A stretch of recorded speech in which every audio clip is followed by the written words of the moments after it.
저희가 마태복음에 보면 마태복음에 5장에서 7장까지 보면 이제 산 위에서 하신 설교라 해가지고 산상수훈, 산상설교라고 많이 알고 있습니다. 그리고 이제 이 산상수훈, 산상설교에 비견되는 설교가 오늘 누가복음 6장에 나오는데 이것을 이제 평지에서 가르치셨다 해가지고 이제 뭐 평지 설교, 평지 수훈이라고 이야기합니다. 마태복음의 산상수훈은 이제 3장이나 되는 긴 내용을 담고 있지만 누가복음은 그에 비해서 아주 짧은 분량입니다. 누가복음 6장 12절 13절에 보면 예수님께서는 산에 올라가셔서 밤새 기도하신 후에 12 제자를 택하십니다. 그리고 산에 내려오셔서 이제 평지에 서셔서 이제 설교를 시작하십니다. 그리고 오늘 본문은 이렇게 하신 설교의 마지막 결론 부분에 해당합니다. 산상설교가 이제 팔복으로 시작하듯이 누가복음에 나오는 이 평지설교도 복에 대한 말씀으로 시작합니다. 그리고 마태복음의 이 결론 부분이 열매를 맺고 순종하라라는 말씀으로 끝나는데 누가복음도 역시 동일하게 열매를 맺고 순종하며 살아가야 한다라고 말씀을 끝맺고 있습니다. 17절에 보면 이제 누가복음의 이 설교를 듣는 청중은 제자의 많은 무리와 많은 백성들입니다. 예수님이 설교 이 결론에서 무슨 말씀을 하셨는지 46절 말씀을 제가 읽겠습니다. 너희는 나를 불러 주여 주여 하면서도 어찌하여 내가 말하는 것을 행하지 아니하느냐. 예수님을 따르는 많은 제자들과 많은 무리들은 주여 주여 하고 소리를 냈습니다. 주여라는 이 호칭은 꼭 주인과 종의 관계가 아니더라도 연장자, 스승, 공경의 대상, 혹 지위가 높은 사람들을 부르는 예의를 갖추고 감사의 표현을 할 때 자주 사용되던 표현이었습니다. 하지만 예수님께 이제 이야기하는 이 주여라는 이 호칭은 하나님의 권능에 걸받는 그런 경외감을 가진 호칭입니다. 유대인들이 신앙적인 측면에서 주여라고 부를 때는 하나님을 향해서만 부르는 유일한 호칭이기 때문에 대제사장들이나 그런 바리새인들을 향해서 선생님, 랍비어라고 부르는 것보다는 형격하게 격이 다른 더 격이 높은 부름입니다.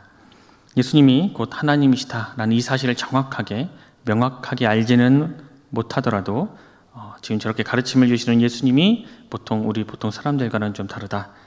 다른 신적인 권능을 갖고 계신 것 같다라는 매우 특별한 존재라는 마음을 표출하는 호칭인 것입니다. 이렇게 주여 주여라고 외치면서 예수님을 따라다니는 이 사람들은 예수님의 말씀을 듣기를, 예수님의 가르침을 받기를 스스로 자원하고 자청한 사람들입니다. 그래서 예수님께서는 주여 주여 하며 외치며 자신을 따르는 그 무리들에게 항상 하나님의 나라와 복음과 구원에 대해서 가르치셨습니다. 예수님을 따르는 그 무리들은 이제 자신들이 이제 주여 주여 외치면서 자신들이 바랬던 요구와 목적은 다 이루었습니다. 예수님의 그 가르침을 실시간으로 가깝게 들을 수가 있었고 크게 감동했고 크게 만족함을 얻었습니다. 처음 들어본 색다른 그런 교훈은 신기한 가르침, 그것들은 통해 아주 놀라운 경험을 하게 됐습니다. 근데 그들은 그것이 끝이었습니다. 무리들은 말씀을 듣고 가르침을 받은 후에 정말 좋은 말씀이다, 좋은 가르침이다 해서 끝나고 그 후에 어떠한 반응도 보이지 않았습니다. 근데 이 말씀을 가르치는 우리 주님은 입으로만 또 가르침으로만 일하시는 분이 아니었습니다. 누구보다도 먼저 자신이 하신 말씀들을 가장 앞장서서 솔선수범으로 실천하신 분이십니다. 우리 주님께서 말씀하신 봉사나 섬김, 기도, 순종, 겸손, 사랑, 그 모든 면에서 항상 자신이 이렇게 말씀하시면 항상 자신이 먼저 앞장서서 그 말씀의 모범을 보여주셨습니다. 이제 예수님이 하신 행동들을 그 무리들은 다 봤습니다. 예수님께서 이렇게 말씀하시고 실제로 이렇게 살아가시는구나, 이렇게 삶으로 우리들에게 보여주시는구나. 무리들은 다 그 모든 것들을 다 봤습니다.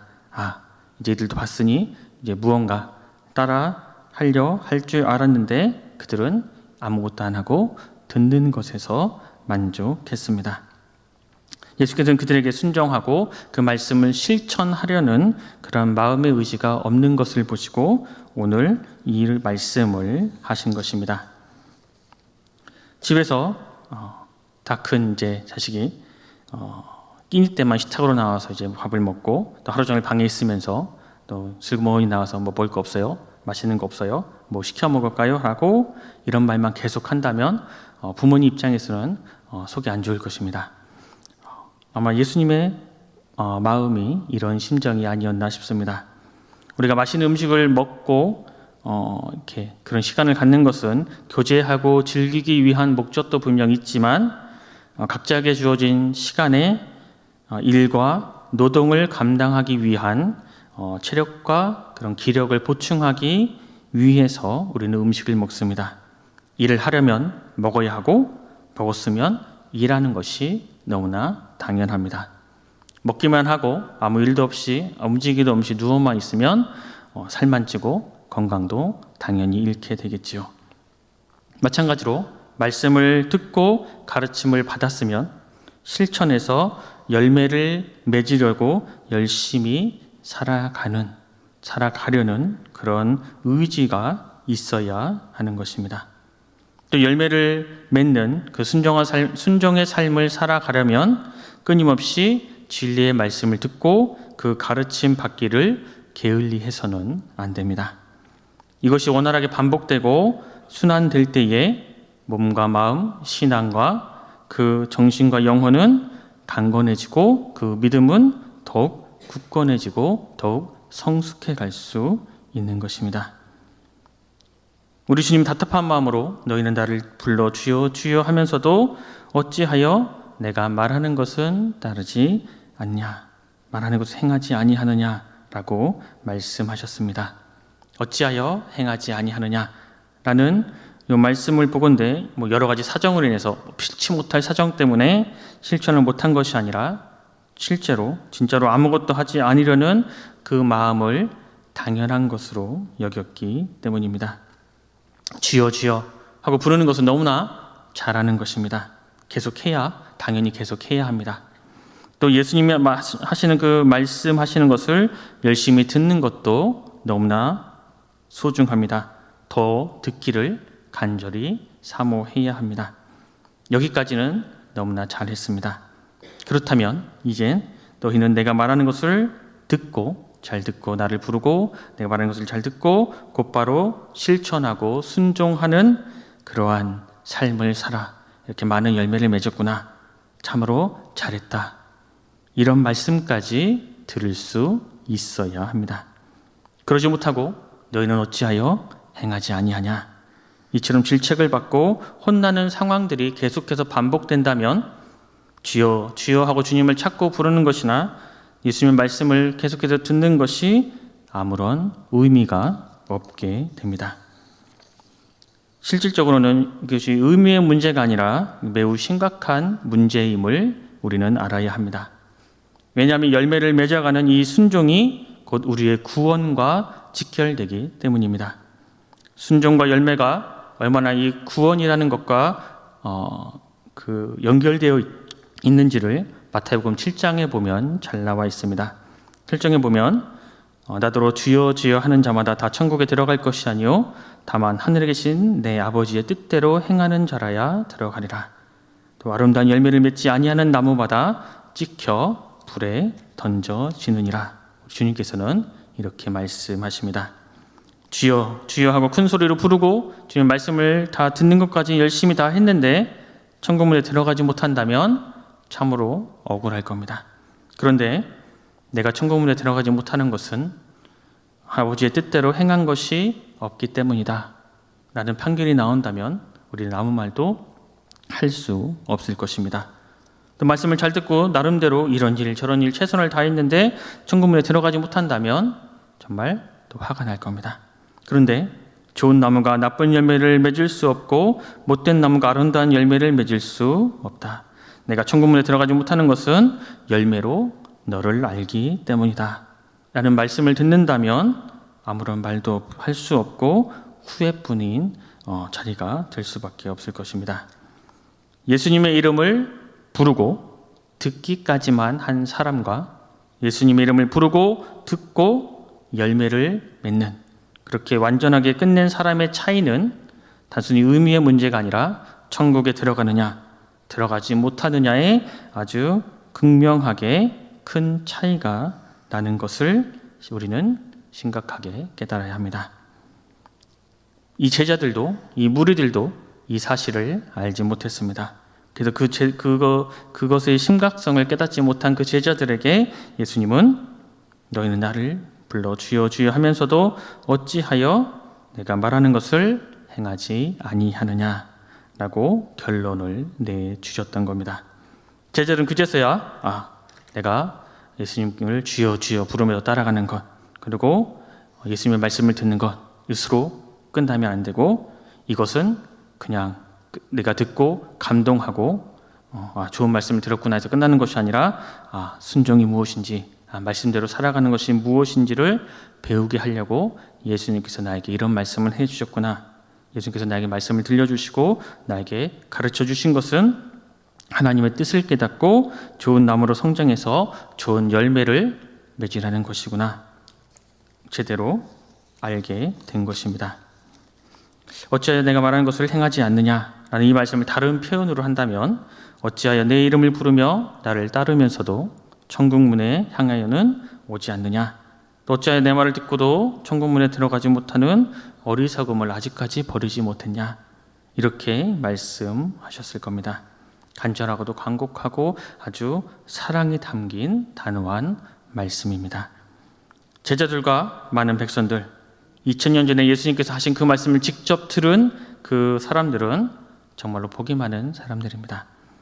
어떻게 하면 천국에 들어가는지를 너무나 깊게 체험할 수 있는 경험을 했기 때문입니다.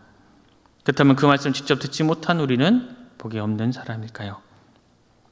예수님 오늘 이 시간 우리의 마음에, 우리의 머리에, 우리 앞으로 남은 인생 동안 순종으로 나아가려는 우리의 의지에 2000년 전 무리들에게 하셨던 그 감정, 그 표현, 그 강도를 그대로 우리들에게도 말씀해 주십니다. 귀에 들리게 하시거나 그 말씀이 우리의 마음에 새기게 하셨습니다. 우리도 어떻게 하면 천국에 들어갈 수 있는지 그 일체의 비결을 깨닫게 해 주셨습니다. 주여 주여 하면서도 어찌하여 행하지 아니하느냐, 이 말씀이 아니라고 게으르고 불순종하는 나의 그런 나쁜 삶의 태도를 바로잡고 고쳐가는 채찍의 말씀이 되기를 원합니다. 그래서 천국문에 이를 때까지 우리 주님과 아름다운 동행을 이루어가는 구원받은 하나님 나라의 백성들이 되시길 간절히 소망합니다. 예수님께서는 이제 계속 설교의 결론을 말씀을 하고 계십니다. 47절에서 49절 말씀을 제가 읽겠습니다. 내게 나와 내 말을 듣고 행하는 자마다 누구와 같은 것을 너희에게 보이리라. 집을 짓되 깊이 파고 주추를 반석 위에 놓은 사람과 같으니 큰 물이 나서 탕류가 그 집에 부딪히되 잘 지었기 때문에 능히 요동하지 못하게 하였거니와, 듣고 행하지 아니하는 자는 주추 없이 흙 위에 집 지은 사람과 같으니 탕류가 부딪힘에 집이 곧 무너져 파괴됨이 심하니라 하시니라. 예수님께서 이제 최후의 심판자이십니다. 최후 우리를 심판하시기 위해 이 땅에 오실 겁니다. 그렇기 때문에 이제 말씀을 듣고 행한 자, 말씀을 듣고도 행하지 아니한 자가 누군지를 판단하실 겁니다. 내 말을 듣고 행하는 자마다 너희에게 보이리라 하신 이 말씀이 마지막 날에 심판자로서 누가 누구인지를 훤히 드러내 이제 판단하고 심판하겠다라는 말씀입니다. 근데 보면 누구와 같은 것을 너에게 보이겠다라고 말씀하십니다. 그 심판의 날에 듣고 행하는 자가 도대체 누구와 같은 사람인가? 다소 애매한데 곧바로 나오는 48절, 49절의 비유를 통해서 그 사람이 누구인지를 우리에게 알려주십니다. 이 비유의 내용은 듣고 행하는 자는 반석 위에 집을 짓는 사람이고 듣고 행하지 않는 자는 반석 없이 흙 위에 집을 짓는 사람이라 이야기합니다. 두 집은 이제 평상시에는 아무런 문제가 없습니다. 그런데 탕류, 어떤 그 시험이나 어려움들이 올 때에 반석 위에 집을 지은 사람은 요동하지 않지만 흙 위에 집을 짓는 집은 무너지고 파괴된다라고 말씀하십니다. 집은 우리 인생의 전체의 삶을 이야기합니다. 또 반석은 우리 예수 그리스도이십니다. 예수님과 함께 하는 인생은 듣고 행하도록 인도함을 받은 것이고, 예수님 없이 인생을 사는 것은 이 말씀을 듣고도 행하지 않는 인생의 길을 걸어가는 것입니다. 그 때문에 예수님께서는 길이요 진리요 생명이 되시는 것입니다. 행할 수 있느냐 없느냐, 순종할 수 있느냐 없느냐, 열매를 맺을 수 있느냐 없느냐, 이것은 우리에게 예수님이 계시냐, 예수님이 계시지 않느냐라고 묻는 것이나 마찬가지입니다. 행한 것이나 행하지 않는 것을 심판하신다고 해서 우리의 행위로 구원을 받는다는 것은 절대 아닙니다. 행할 수 있도록, 우리가 말씀을 들음으로 행할 수 있도록 믿음을 주시며 우리와 언제나 동행해 주시는 예수님 때문에 우리는 구원을 받게 되는 것입니다. 내가 무엇을 했느냐 못했느냐, 내가 무엇을 해서 구원을 받느냐, 내가 무엇을 못해서 구원을 못 받느냐, 문제를 따지기 전에 먼저 예수님이 은혜로 거저 주시는 그 믿음이라는 그 소중한 것을 다 버리고 내 주장대로, 내 의지대로, 내 마음대로 살았기 때문에 구원을 받을 수 없는 것입니다. 예수님으로 인해서 믿음으로 인하여 구원받고 천국에 들어간다는 것은 영원토록 변함없는 진리입니다. 마태복음에서는 듣고 행하는 자를 일으켜 누구든지 나의 이 말을 듣고 행하는 자는 그 집을 반석 위에 지은 지혜로운 사람과 같다 라고 말씀했고, 듣고도 행하지 않는 자들을 향해서는 내가 너희를 도무지 알지 못하니 불법을 행하는 자들아 내게서 떠나가라 무섭게 선포하십니다. 예수님의 이 마태복음에서 나오는 이 말씀이나 누가복음에서 하는 말씀을 하신 후에 내린 결론은 한마디로 말씀을 듣고 실천해라, 말씀을 듣고 열매를 맺어야 한다라고 말씀하시는 것입니다. 예수님의 이름을 부르는 것, 주여 주여 부르는 것도 너무나 중요하고 예수님의 말씀을 듣는 것도 너무나 중요하지만 그것은 우리가 그 말씀을 듣고 실천할 수 있도록, 우리가 그 말씀대로 살아갈 수 있도록 돕기 위한 사전 작업이고, 듣고 순종의 아름다운 열매를 맺어야 천국에 들어갈 합당한 자로 너희는 인정받을 것이다 라고 우리들에게 말씀해 주신 것입니다. 구원은 우리의 힘으로, 우리의 능력으로, 우리의 노력으로 절대 이루어지는 것이 아닙니다.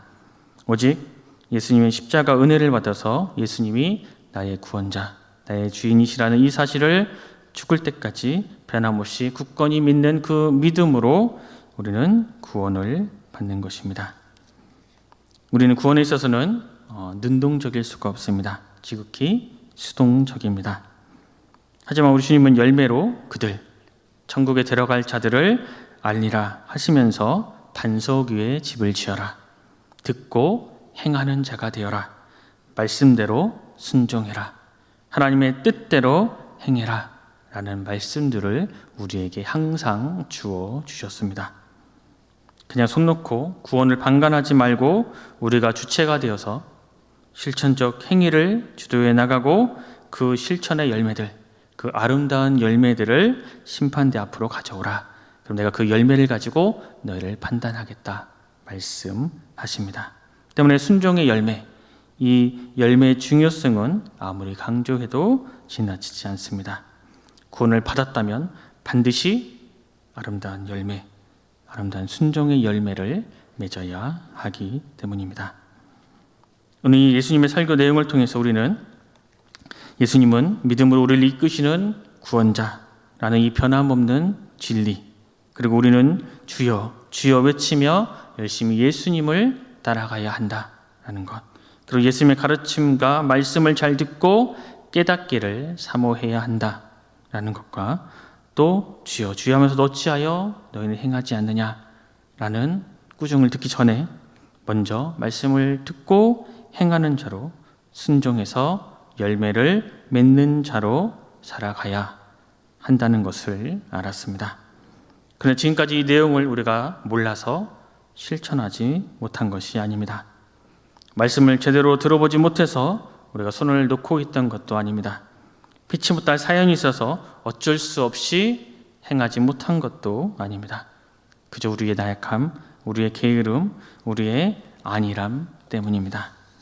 또 이제 말씀을 듣기만 하면 됐지, 내가 그냥 열심을 듣고 믿음으로 구원을 받았으면 됐지 하는 마음, 말씀을 듣고 행하는 것이 그렇게 중요한가?